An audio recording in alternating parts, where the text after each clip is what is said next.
Good afternoon, welcome to the UK Column News. It is the 15th of July 2014 and it's just gone 1 o'clock.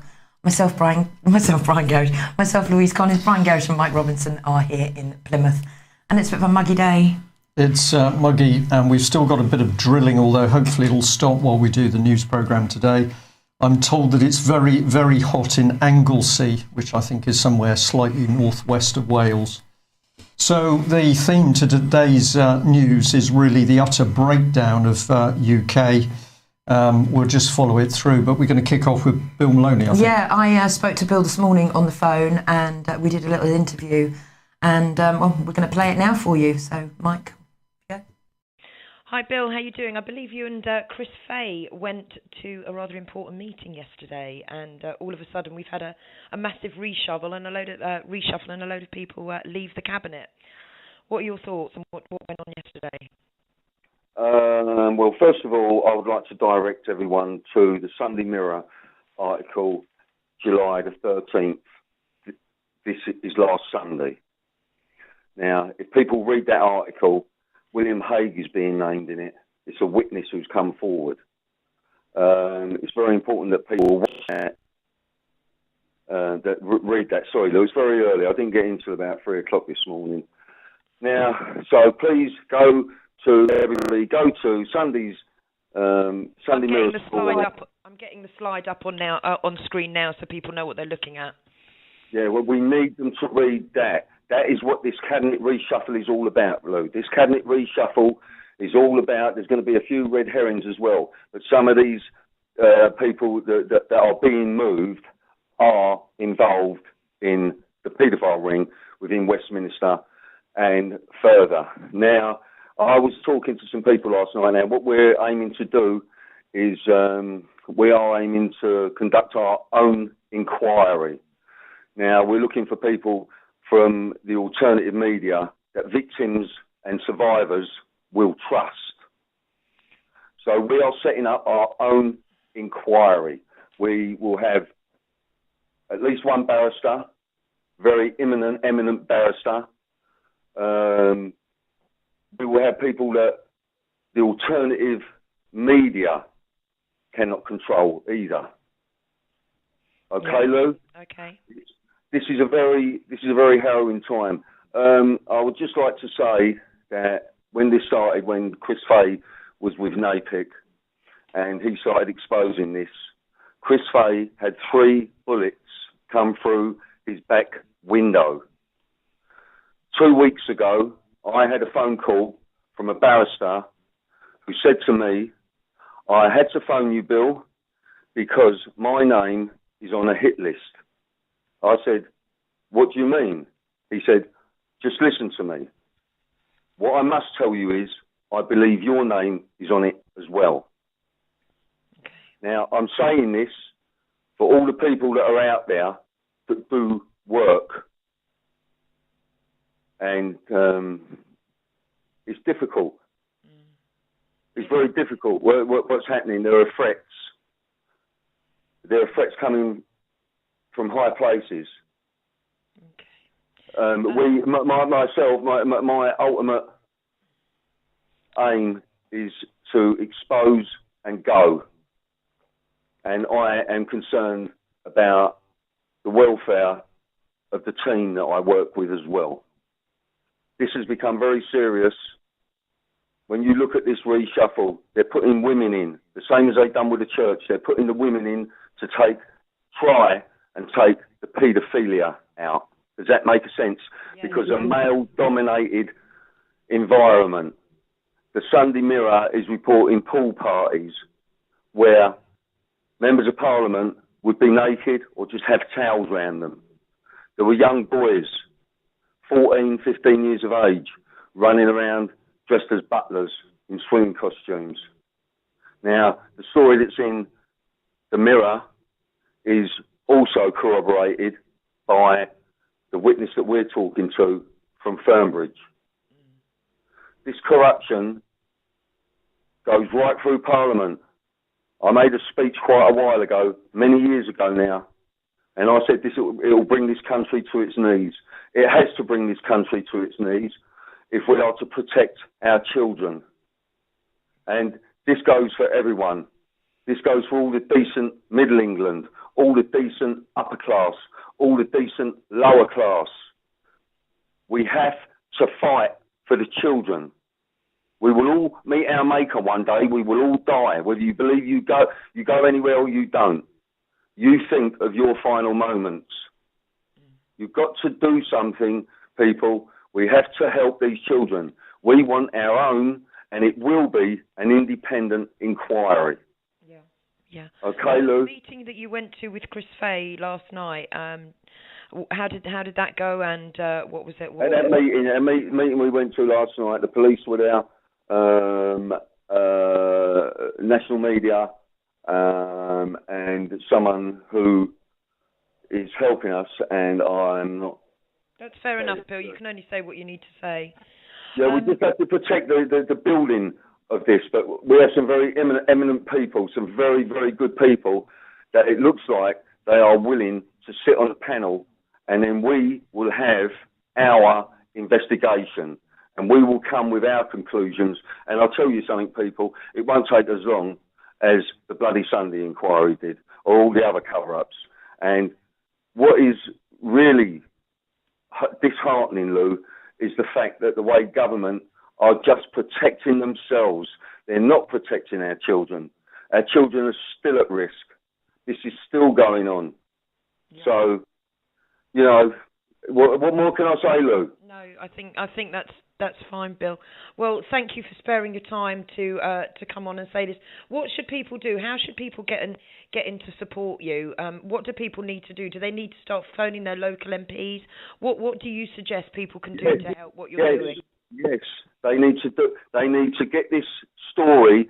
To me, the story that was in Sunday Mirror was all exposing. Now, I've seen a lot of stories in different newspapers, but this one. And this is the Dolphin Square. This is the Dolphin Square article you're talking about, yeah?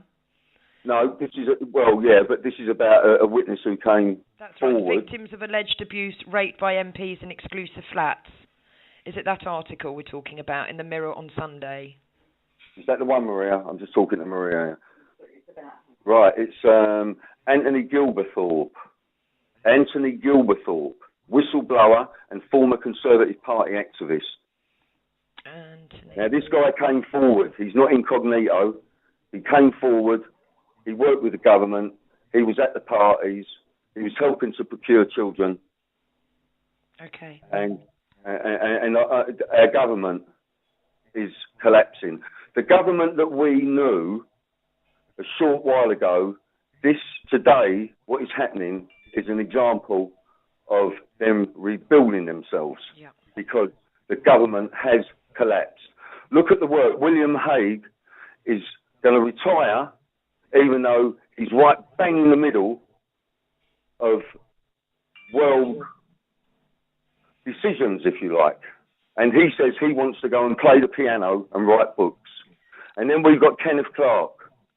Kenneth Clark is saying he wants to go and spend more time in his garden. Well, I think Kenneth Clark should be looking at gardens through bars. Yeah. I don't think that paedophiles should be sent to open prisons. Now, Kenneth Clark brings us back to Ben Fellows. And listen, everyone who's listening to this, me personally, I believe everything that Ben Fellows has said about Kenneth Clark. He's gone. So we've got Kenneth Clark, we've got William Haig gone, and then we've got Gove, shenanigans with Gove. Yep. Now, 4 years ago, I was ejected from Question Time. It was just after the main leaders' debate. And we are now trying to get the footage of when my wife, Maria, and my producer were both ejected. And we're trying to get the film footage. We've got the national press trying to get the film footage of when I was ejected, because on that panel, when I asked the question, what are you going to do about institutional paedophile rings operating in this country now, Michael Gove was on that panel. Farage was on that panel. Miliband was on that panel. Chakrabarti was on that panel. Then I went on to do the same to Ed Balls, to Harriet Harman, to many more. And the killer blows from us, if you like, was Nick Clegg and BBC News on Budget Day. So we are under serious threat, and I'm not trying to dramatise this subject at all, but I just want the people out there to know that we are fighting very close in this. We are really in this is becoming a street fight. Yeah. And I just want the people to know that all the work you and Chris are doing, because you've been tirelessly, endlessly doing what you're doing. Well, I appreciate that, Lou. But we don't want thanks. We don't believe we deserve thanks. We just believe Chris Fay and myself. We are both parents. We are grandparents. We love the children. The children are the future. Until we stop it at the point where life begins, this planet will always be at war. And this paedophilic subject is one of the most powerful blackmailing tools that can be used against anyone. Anyone. So there is blackmail going on here. We've got chief whips. Michael Gove is now becoming chief whip. Yeah. So let people, there's a lot of you out there. You know what you're doing. You carry on what you're doing. And you just fight for the good and let's fight for the children. Don't worry about reputations of politicians. Don't worry about reputation of this country. The reputation as far as this country is concerned with child abuse is dead. It is squashed. Yeah. It is like paint on the floor and it is still moving. Yeah. And I just implore, once again, victims and survivors to come forward. We need serious victims and survivors to come forward with their evidence. Email me at bill@piremeshfilms.com. Bill, that's fantastic. We'll get a link up on screen to Pie Mesh Films and how people can get in touch with you. Yeah. Listen. I know I might sound a little bit down, but I'm just tired. No, of course you are. I'm exhilarated by what is happening, Lou. Yeah. I'm exhilarated by what normal. Sorry, I don't know if you're aware that there's been a petition set up, I believe, to see if we can get Robert Greene on an inquiry panel with regard. Robert Greene is more than welcome on my inquiry panel, on our inquiry panel. I spoke to Robert a couple of days ago. I think he's a great guy to go, and I'm going to be working to see if we can get Robert involved in this. This will be a credible alternative media panel. Robert Greene has been outrageously, his human rights, his civil liberties have been spat at this man in his face. This man is a true hero. Now, for God's sake, people, wake up and start listening, and more, start acting. Demonstrate your members of parliament. Go to their surgeries. Yeah, and do what you have to do. Yeah, there is a rally going on Friday as well at Westminster, organised by Mumsy McNamara outside. Mumsy is a very good example, and for those people that aren't doing anything, Mumsy will put you to shame. She's in her 70s, and she's going to be out there outside. And her health is not good. Exactly. Bill, thank you so much for your time. Well, we're always here. We're always supporting you. And if you need us, just give us a shout, Bill.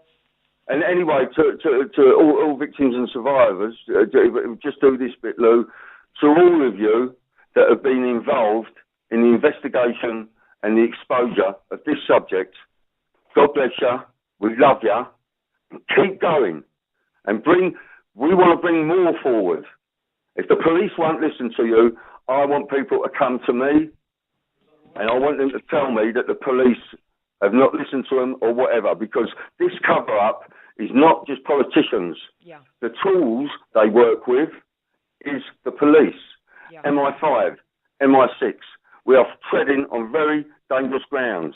This subject has affected the national security of this country for years and years and years gone by. And there have been distractions like wars, etc., etc. Gaddafi knew about paedophiles in our government. Gaddafi. So did Saddam Hussein. They knew. Were they using these as blackmailing tools? Why are some enemies of the democratic world allowed to continue to live and others are killed? And we know. And Gaddafi's son, Saif, is still alive and knows Prince Andrew. There you go. That's the bang at the end. Love you all. God bless all victims and survivors. Cheers, Bill. Take care. Be safe. Bye, Lou. Bye.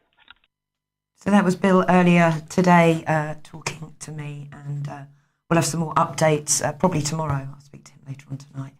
We'll have some more updates tomorrow. But we've got Guy Taylor on now, haven't we? We have follow up with that. two interviews, one after another. Just some technical issues, which meant we had to do it this way round. Once you've heard the next interview with Guy Taylor, we'll start putting things together. But Bill Maloney, as usual, great work. And as people have been saying in the chat room, it's good to see people starting to work together now. By the end of today's news, I think you're going to see why this is absolutely vital. Yeah, and maybe take a leaf out of the lovely Mumsy's book. In her 70s and has set up a rally at Westminster this Friday. She's actually got off the sofa and gone and done something and made leaflets and organised it just through social media to put on this rally to say they're not going to stand for it anymore. So maybe Brilliant. She can inspire you, yeah. Brilliant. So we'll just bring up a slide of Bodmin Manor. This is where the trouble started. So Bodmin Manor, Guy and Linda Taylor's family home, taken away from them, literally stolen by bailiffs. We're saying there that Guy and Linda will be attending Hereford Magistrates Court at 10 o'clock tomorrow. We're going to say, please, if you can possibly get there to support them, please do go along because public being present makes a huge difference to what goes on in the court. But Guy, have we got you on the line? Yes, Brian. I'm here, sir. OK, well, the floor's yours. Tell us what's been happening. I know that you had a late-night visit from the police in numbers with dogs, I believe, last night. Well, this is very, very strange behaviour. The police came. I served a notice. Myself and Linda served a notice through the court. We actually filed it with the court for the occupants of Bodmin Manor to remove themselves. We gave them 5 days to get out, and we filed it with the court, and we sent it to the occupants of Bodmin Manor. We never heard no more until last week when the police came round. I wasn't in the premises because I no longer live in a pear tree farm. And they came round and they left a message that they want to contact me. So I spent all day Sunday trying to contact the police, not being able to get through to them on the 101 number and the hotline, as it were. So eventually on the Monday I got through to them and said, what do you want? And they said that they'll get someone to get back to me. So I gave them an email. They responded with an email saying, at your own leisure. I'll just put that up on the screen. I think This is the right one, Guy. I found this a very interesting email from the police because it was almost a bit too friendly. You wonder whether it was official or it had been done sort of slightly underhand. I understand you made contact with West Mercia Police and have today given this email address to a colleague of mine, PC Old Zach. This was following 2 officers calling at your last known address, Pear Tree Farm, Kerry, Herefordshire, on the 5th of July. This is not a matter that can be put to you in an email, so I would ask if you could call into Hereford Police Station, Bath Street, Hereford, at your convenience. This is something that needs to be discussed with both yourself and Linda Taylor and should not take more than 15 to 20 minutes to resolve. If I'm not on duty, then the duty sergeant will be aware of the matter and will allocate an officer to speak to you. PC 3500 Danks of B Team. He didn't make the A team, but this is a B team man. What have you got to say? Well, I mean, so fine. So obviously, I'm in court tomorrow, laying private criminal prosecutions against various parties, bailiff, bank manager, etc., etc. They've been well notified. They were well notified when they tried to evict us from the premises when you were up here, Brian. And then last night, I get informed that there's a police van, like a Mariah, as it would be called, a dog van and a police car, all over at the pub over the road, which was closed, luckily, on a Monday night. And then they've been banging the door of the young family that are in the house, and in fact, they've been caught listening at one of the doors, obviously feeling that I was in there and asking for me. So they were challenged about it, and they said they didn't realise that I wasn't staying there, which is complete nonsense because they'd been told that the last time they were there. And I feel that maybe they're trying to increase pressure on me because they know that I've got proceedings going in the magistrate's court tomorrow. And obviously, as they said, it's at my leisure, whatever it is. It can be dealt with. I was planning on going there straight after the court tomorrow. So I think it's just trying to up the ante, really, and put pressure on us in times when they know that we're hard at work doing what we're doing. So that's that element of it, Brian. It's water off a duck's back to me. I'm not that bothered. It doesn't bother me insofar as, ultimately, what's happening is their whole system is falling apart at the seams.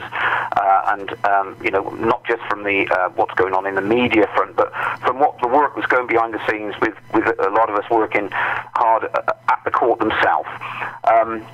As you know, that we didn't get evicted on that day, and there was a chap and his wife down that day supporting us, and they're getting evicted. And I suggest anybody goes into YouTube and puts bank fraud eviction and watches Tom's and his wife Sue Crawford, and Tom's explaining how the bank are trying to steal his house off him, even though he's paid the mortgage on an endowment mortgage. They changed to a interest-only mortgage and without informing him. And so there's a big eviction going on the 23rd of July in Nottingham, where we've got plenty of people going there, plenty of people going to be present, and we're physically going to, withhold that process. On the other end of it, we've been doing our diligence in the court. And as I said before, everybody who's coming to us have got complaints about court process and procedure. I'm talking about the civil courts now. And so, as we've said before, under CPR 541, any party to proceedings may be supplied from the records of the court with a copy of any document relating to those proceedings, including documents filed before the claim was commenced. So what we've done is, we've been telling people if they've got a problem with their court documents, do a very short request and notice, and the court's supposed to provide you within 48 hours access to your court files. Now, we've been asking for a thing that they used to call the minute sheet or the logbook, which is basically when there's a case created in a county court. It goes through a computer system, and it's like an account statement, like a bank account statement. So the case was created, and thereafter, all the events that happen. And you're entitled to that under the ruling that I've just given, because it is a copy of the document relating to those proceedings. We've been sending people in who have been inquiring about their cases, and we've been getting some very interesting results. I did send you the thing from Slough Court. Can bring that up on screen. I'll read it because the print is very small as we brought it across, but it's from Slough Court Inquiries, dated the 4th of July 2014. Dear Sir, my colleague has been responding to your emails regarding your case. I have read your emails and her response to them. We have informed you that the file has been destroyed and that the only available documents are the orders. It is possible to produce the orders listed in my colleague's email to you, dated the 10th of June 2014. Please note that the orders that are sent to parties are not signed by the judge. The orders are simply sealed. As far as your judgment is concerned, that stands unless you pay the judgment. Any payment needs to be made directly to the claimant. Please note that we will no longer be corresponding with you in relation to this matter as directed by the district judge. It appears that we helped with your query as far as possible and are unable to assist you any further. Thank you. So, right. So, there we are. So what we've got you must obey orders, and anything that's gone before that order is not available. Whether it's because they actually exist or not is another matter. But this is the point now, Brian, because if people are saying that there's been something wrong with their civil court process, and I'm going to read this is to do with possession of property, and this is to do with Part 55, possession of property, CPR, right? So this is their own rules. The Court of Appeal has described the possession proceedings as a robust machinery. It depends upon district judges rigorously considering the documents which have been filed. Some replies may be little more than a plea, however genuine, for mercy. But if on the face of the reply a matter has been raised, which if true might arguably raise a defence, or if the documents filed by the claimant might arguably disclose a defect in his claim, then the district judge must necessarily be not satisfied within the meaning of the rules. Manel v. Memon 2000. So, when people are going to these courts and asking under their own rules and procedures to be given documentation to do with their file because they believe there's a defect or it's defective inside the file, they're being told that they have to obey the orders because their files have been destroyed. Well, we all know that. I mean, I've said this many times. We get barcodes for wine gums. We get barcodes for everything, but yet there's no barcode for our court cases. Why on earth not? Now, why would they be destroying files after such a short period of time? Is it because the files don't exist at all? I don't know. Because what we've discovered, and I say this, there's an issue with court fees, there appears to be. Courts seem to be processing, because when we get this computer data printout, we can see when the first court fees are paid. When you get now, not everybody is getting this. So when we're getting people going into court, some people are coming out with their computer printout. And their computer printout will say when the case was created, and then the first fees paid, we're discovering, happen to be the person defending the action when they've made an application to the court. So, as I've said before, it appears to be that the solicitors, etc., are not paying fees. Now, if the courts are processing without fees paid, then it means they're defrauding both the individual and the public purse. Now, this is an abusive process. And when they're refusing to give us computer records, which they tend to be doing under the Data Protection Act with myself personally at the moment, and they're saying that they want another 20 days. But with some people who are lucky, they can get their data out. But the public are being denied access to computer records and factual documents regarding their cases. Now, in this age of them gathering all this information up, surely when people are having their homes repossessed or being made bankrupt, etc., that data is very, very important, and we know that it should stay in the system for a long time, because if there are any claims that come out of it, they're required, within 7 years, inside the civil courts. All this, they're being destroyed. Why are they being destroyed? I would suggest that they don't exist.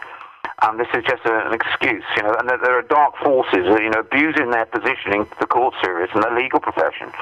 And you don't have to go very far to discover that the land registry and solicitors are working, not in all cases, but are working together. And there are people in these bodies that are working together and robbing people.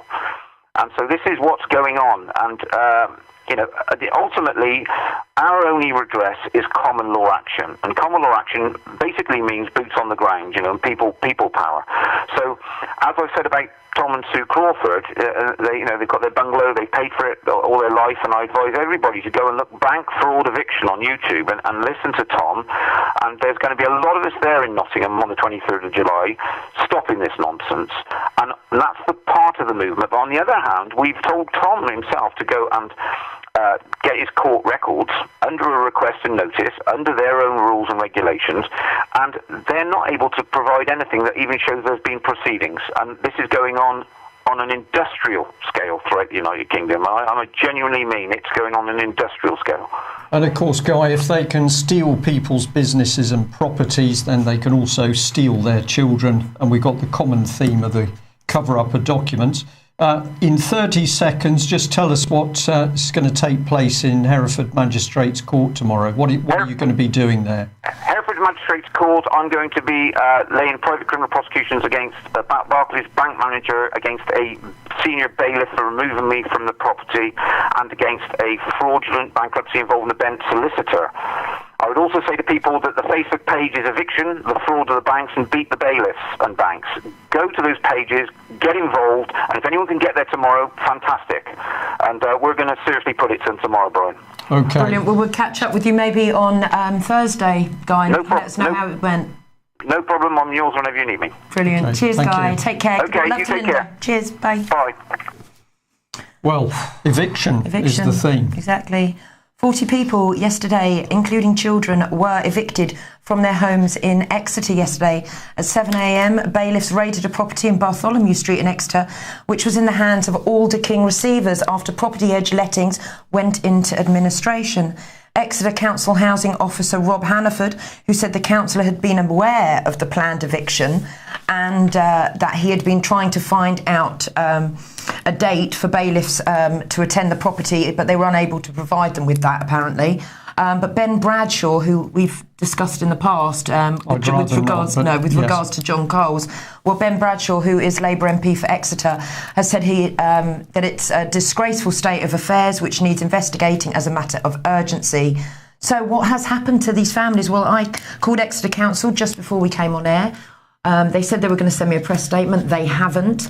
But they said they are working with some of the families who were evicted yesterday to find them suitable accommodation. So where they spent last night, I don't know. We have got Alder King here. I gave them a call, but nobody was available to talk to me, and they are the official receivers. But they really do boast about what they do and going in and receiving and sending in the bailiffs. And I can't find out what bailiffs it was either. Well, we keep working on that, but there's a theme coming here, which is criminality in the courts, documents, of course, destroyed to cover up the trail of criminal action, people evicted from their homes stolen, children stolen. Where's it heading? Well, if you really want to know, let's go north of the border again and remind ourselves of Robert Green, 3 months and 1 week in Perth prison. It's now 55 days under house arrest at his home in Warrington. He's got to sleep at his house, contact the police daily and not use the internet. I believe that he's had to contact the police about 210 times since his original arrest in 2010. So this is Scotland, effectively. This is the Scottish junta, which can put people under house arrest in England. Just think of the implications. But then we were sent this.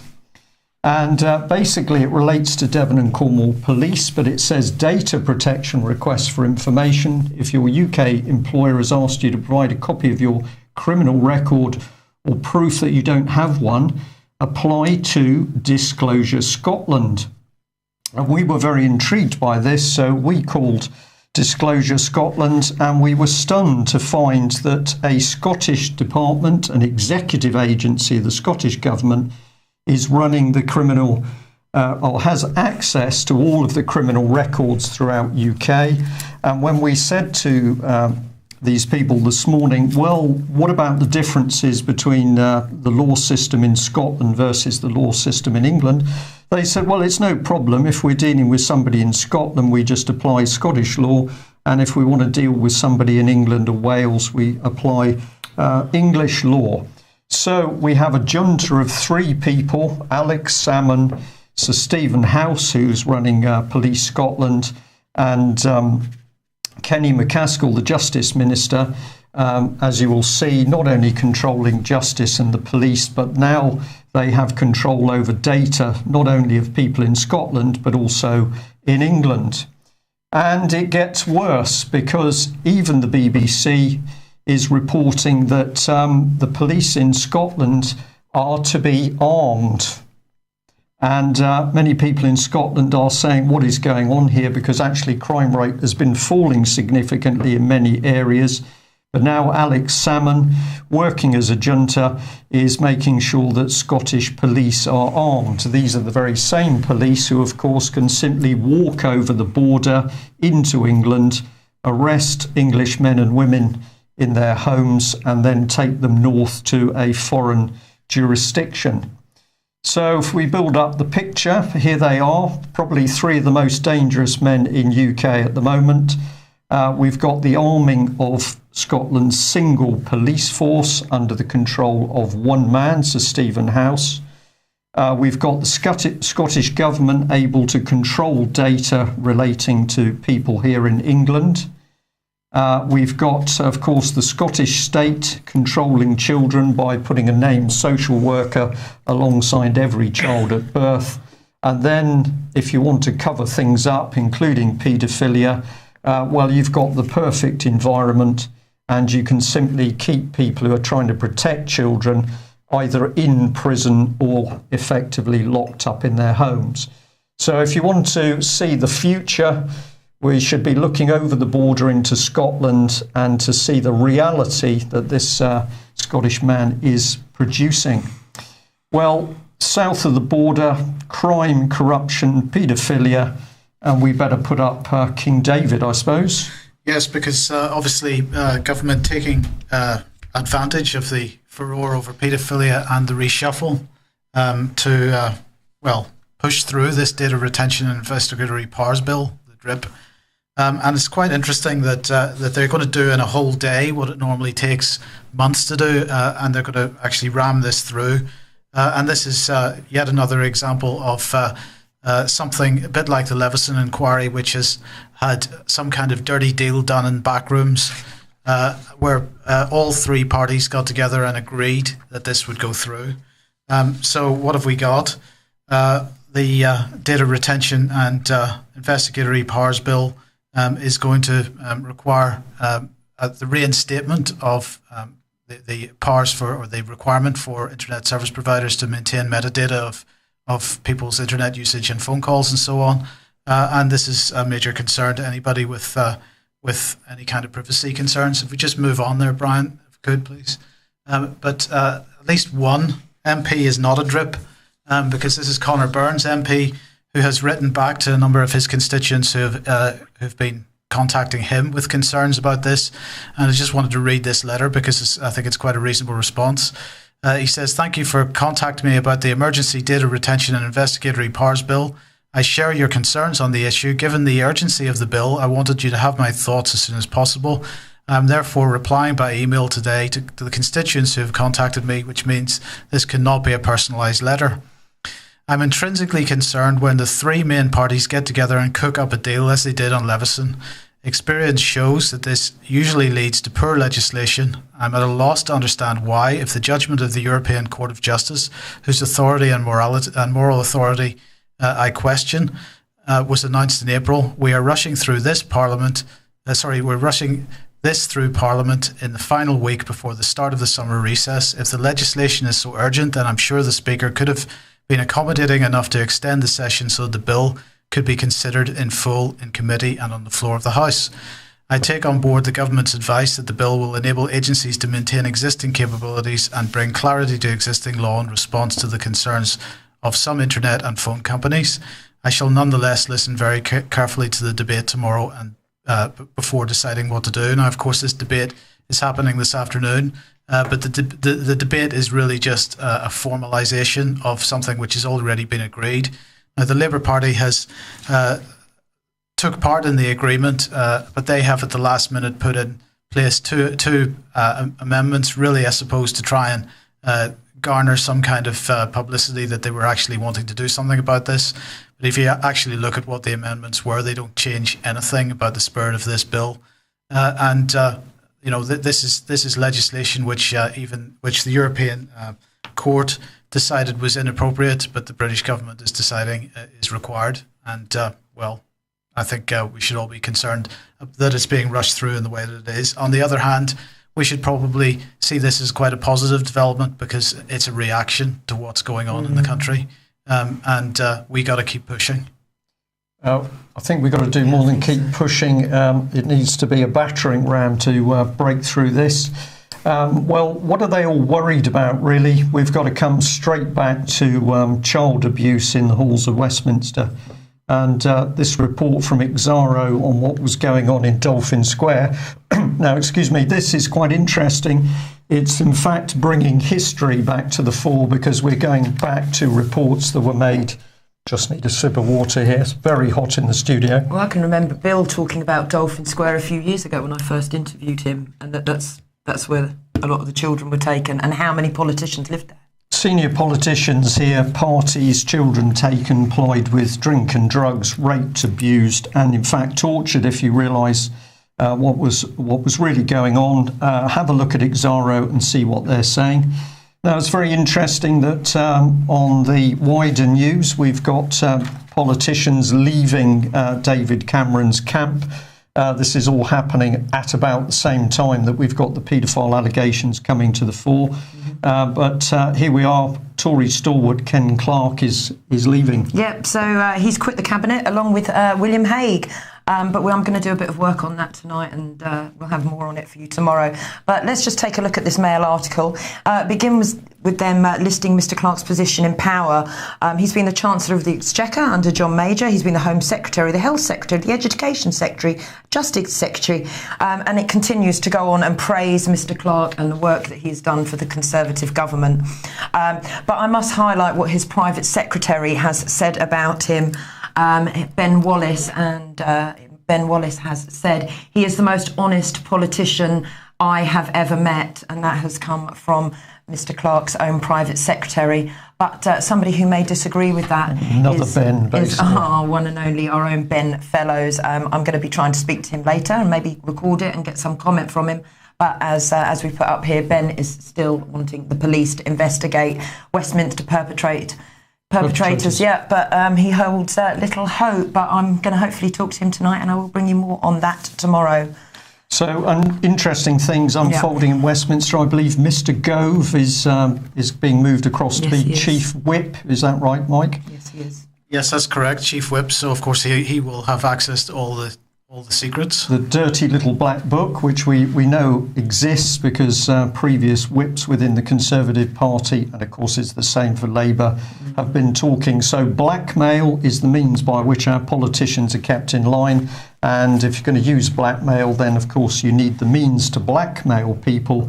And what's left since drugs and prostitutes, sex with all manner of people is possible. Well, the only thing left is children.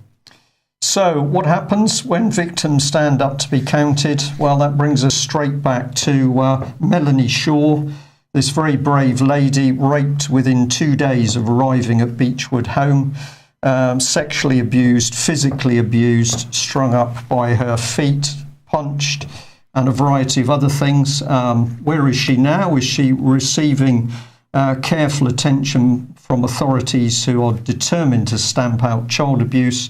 Well, no, of course. She's been picked up and put in Peterborough prison. So this is the United Kingdom in 2014. Paedophiles in Westminster are protected, and vulnerable victims of child rape, sexual and physical abuse are imprisoned to silence them. So we'd like to say to you, please show this very brave lady that she's certainly not forgotten. You can write to her, Melanie Shaw, HM Prison, Peterborough, Savile Road, Westwood, Peterborough, PE3 7PD. We're still waiting to get hold of her prison number. When we called Peterborough Prison this morning, nobody answered the phones. So we'll be making a complaint about that a little later today. But we're going to say, please, can we get massive support for this victim? She suffered horribly prior to her time at Beechwood home. She suffered horribly in the home. She was the brave whistleblower that brought the whole thing to public attention. There are now 100 victims. There are no prosecutions. And her reward for speaking out is to have her child taken away from her by social services. And now she has been banged up in Peterborough prison on what we certainly believe are concocted arson charges. Has she spoken to Bill by any chance? We're waiting for that to happen. It's putting people together. Yeah. But we're not the only people speaking out, because we do have an MP, John Mann from Nottinghamshire, and here he is. Nottinghamshire MP claims county councillors destroyed files relating to child sex abuse. So he's demanding an inquiry after claiming that Nottinghamshire County Council has routinely destroyed files into child sex abuse. If it gets too difficult, let's get rid of the documents. 6 constituents have come to him over the past year claiming they've been abused as children.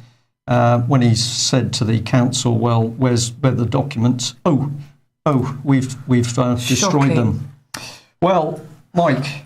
Just the question of prisoner number, Brian. I believe that when you were speaking to somebody earlier, it was suggested that it actually wasn't necessary that letters would get through to her in any case. That would appear to be true. So yes, I'll correct myself there. Please write to Melanie. We are told that those letters will get through, but as soon as we've got a prison number, we will provide that. So keep an eye on the UK Column website. But your support makes such an amazing difference, not only to the morale of Melanie and other people in this position, but of course the prison governor, terrified of publicity, and we're going to show you partly why, and of course the government, terrified of the publicity. Who else would treat an abuse victim like this but David Cameron's Conservative Party? Well, Nottinghamshire County Council and City Council, of course, topped up with people protecting children. If you want to see the scale of this corporate operation, simply put Nottingham County Council Children, Families and Cultural Services Department into Google and you'll come up with this. And we received an email today which was fascinating. Hi Brian, I've been trying to speak with or secure a telephone appointment with Notts County Council Children's Social Care Service Director Steve Edwards. There he's ringed in respect of serious case review around Beechwood. His PA, Wendy Fernside, has advised me that Steve is in Devon on Friday in respect of a serious case review. I said that's convenient as I'm in Devon. Would he like to meet or speak with me then? But this was declined. So it appears serious case reviews around catastrophic failure in his county, for which he has responsibility, are not as important as coming to Devon to conduct something here. I wonder what he's up to here. Well, we wonder, don't we? But I encourage people to get into that child safeguarding team. We're going to show you some names in a minute. But here's the prison that Melanie's gone into. Terrible reputation for bullying, violence and drugs. And this is going back to 2007, but the suicide rate in this privately run prison very, very high, with women committing suicide. Do we know who's running this prison? Well, we certainly do. Here it is, Sodexo. And I'm going to say I was stunned to have a look at this, what appears to be a French company. It was of French origin. They are there to look after people's quality of life services. They've got a vision and a mission. It's going to provide justice services. Well, it's going to be very interesting that this private company is going to provide justice. It would appear they're there to bang people up, but we're going to change lives for the better, and it lies at the core of everything that we do, and we're going to protect the public. Well, there's also the Sodexo Foundation, and they're doing lots of nice things. They're helping stop hunger throughout the world. A loving company, clearly. And here's the senior management team. So this is the person I tried to get hold of when I couldn't get through to her privately run prison in Peterborough. But I didn't manage to speak to Debbie White. Perhaps some members of the public would like to try. And to get a scale of this company, here we are, 428,000 employees. And it looks as though much as with Serco and G4S, they're trying to dominate the world. Yeah. So there we are. They're looking after our lives, our social lives, and of course they're full of environmental responsibility. So if they've got Melanie banged up at the moment, here's Nottingham County Council, and here are the people who are responsible for safeguarding children. There are a lot of them, a lot. And of course, if anything goes wrong, they investigate themselves. And hey presto, there's never anything wrong amongst the safeguarding team. So we discovered that reports are usually conducted into serious deaths or injuries amongst children. Reports headed up by this firm, Maddox, which you might like to take a look at. Here are all the people they're linked to. So they're clearly independent when they do reports. And Mr. Maddox himself is also linked to this extremely interesting organisation to do with social research, which happens to be based in Dartington, Devon. Well, that's quite worrying. But I might actually take a little wander around there because my little studio's there where I go. Yeah, well, that's there, it. so we'll have to That's go and it. have a look. It's getting pretty hot in here. So, where does that leave us? Well, we're now in a country, law is breaking down, the government is destroying documents to cover up abuse, we've got criminals in Parliament, we've got wars being started overseas, we've got attacks on Christianity. So thank you very much for the viewer that sent this in to us. This was found on top of a display cabinet in Leiden University in Holland. And basically, it's a gentleman, Professor Ronald Hutton. He's talking about lived religion in theory and practice, the case for modern paganism. And the author of the email said, it's not the first time I've seen the University of Bristol associated with pagan revivalism. Curiously, it and Exeter, common university par excellence, are both famed in public school circles as the two classic venues for ambitious, moneyed Oxbridge rejects. Bristol mentioned, it's interesting because I had Chris Fay on my show yesterday and he said a lot of funny things go on around Bristol. Yeah. And now you've just mentioned this. And he said historic things, a lot always ends up back at Bristol. The more research he does, it goes back to Bristol. Well, we're getting a clue here. And of course, Exeter, let's remember, boasts that it's one of the best universities in Europe for the occult. So what happens as we see satanic law creeping in? Well, I think you know with this school trip. Yeah, I did. What was supposed to be a nice school trip to look at an art gallery turned out to be anything but nice for a class of 9 and 10-year-olds.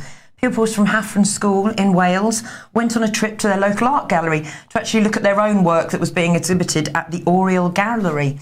After seeing their work on display, they were taken round the rest of the gallery, where they were exposed to explicit pornography of naked women and dead bodies. Parents were in total shock and totally disgusted. The head teacher at the school said the art gallery had an education officer who explained the context of all the work that was being exhibited. And I've only taken a little look at the website, and these are some of the little images that are on the website for this Oriel Davis Gallery. I had a look for some images that are currently being displayed there, but couldn't find anything. But exposing kids to this again, I mean, it's the same as kids. Of course it's deliberate, like just how they get made to make the suicide films and everything else. It's all deliberate. Definitely. So let's give some good news. Big rally. A reminder, and it's, again, I just want to applaud Brenda Mumsy McNamara in her 70s and has set this up for this Friday outside the Houses of Parliament at 11 o'clock till 5. Again, a peaceful protest, a bit like what we did on Budget Day, handing out leaflets, talking to people and exposing what is going on. Okay, and finally, just a reminder on Melanie Shaw. We'll leave this. What a wonderful prison that is. It's got special units for mums and babies, so it's a nice place, really. There's the address, HM Prison, Peterborough, Savile Road, Westwood, Peterborough, P3, 7PD. Can we make a major impact not only on this prison, but on the government and on Nottingham City and County Council, that they believe they can cover up abuse of a minimum of 100 children by putting the key witness in prison. Yeah. It's up to us. Bill always says yesterday's victims or victims today are tomorrow's witnesses, so they have to keep them quiet, don't they? They have to shut them up. Yeah. Okay. Well, that's it for today. We're going to leave you because it's quite warm here. It's really hot. Thanks for joining us. Don't sit on your bottoms. Get out there and do things. It's quite apparent we're seeing the cracks in the establishment. We're seeing people leaving their posts in Westminster because it's getting too hot, and it's up to the public to keep piling on the pressure until we get these horrible people cleaned out of Westminster. The domestic terrorists are not at large in UK. They're certainly not Muslims. The problem is coming from principally the white men and women in Westminster. It's up to us. Thanks very much. Bye-bye. Bye.